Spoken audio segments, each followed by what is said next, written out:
తొలి చిత్రం ఆర్యతోనే సుకుమార్ తనదైన బాణి పలికించారు. పాత కథలను సైతం కొత్త పందాలు చెప్పాలనే తపన కనిపించింది. సుకుమార్ ప్రతి చిత్రంలోనూ అదే కనిపిస్తూ ఉంటుంది. స్వతహాగా లెక్కల మాస్టర్ కాబట్టి ఏ అంశం ఏ రీతిన సాగాలి అన్న వాటిని లెక్క కట్టి మరీ తెరకెక్కిస్తుంటారు. కొన్నిసార్లు ఆయన సూత్రాలు పనిచేస్తుంటాయి, మరికొన్ని పర్యాయాలు పట్టు చిక్కకుండా పోతుంటాయి. తన కెరీర్లో ఎత్తులు పల్లాలు చూసిన సుకుమార్ తన గత చిత్రం పుష్ప1తో ప్రేక్షకులను భలేగా ఆకట్టుకున్నారు. తన తొలి చిత్రం ఆర్య హీరో అల్లు అర్జున్ను పుష్ప1తో జాతీయ స్థాయిలో ఉత్తమ నటునిగా నిలిచేలా చేశారు సుకుమార్.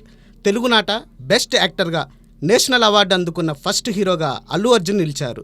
అందువల్ల రాబోయే పుష్ప2పై భారీ అంచనాలు నెలకొన్నాయి. అందరిలోనూ పుష్ప2 ఎప్పుడు వస్తుందా అన్న ఆసక్తి పెరిగిపోతుంది. సుకుమార్ లెక్కలు ఫలించడము లేదా తప్పడము జరుగుతూ ఉండొచ్చు. అయితే ఆయన మాత్రం క్రమం తప్పకుండా తన చిత్రాల్లో ఐటమ్ సాంగ్స్ను మాత్రం ఇరికించేస్తుంటాడు. అందువల్లే ఈ తరం డైరెక్టర్స్లో ఐటమ్ స్పెషలిస్ట్ అన్న ట్యాగ్ లైన్ పట్టేశారు సుకుమార్.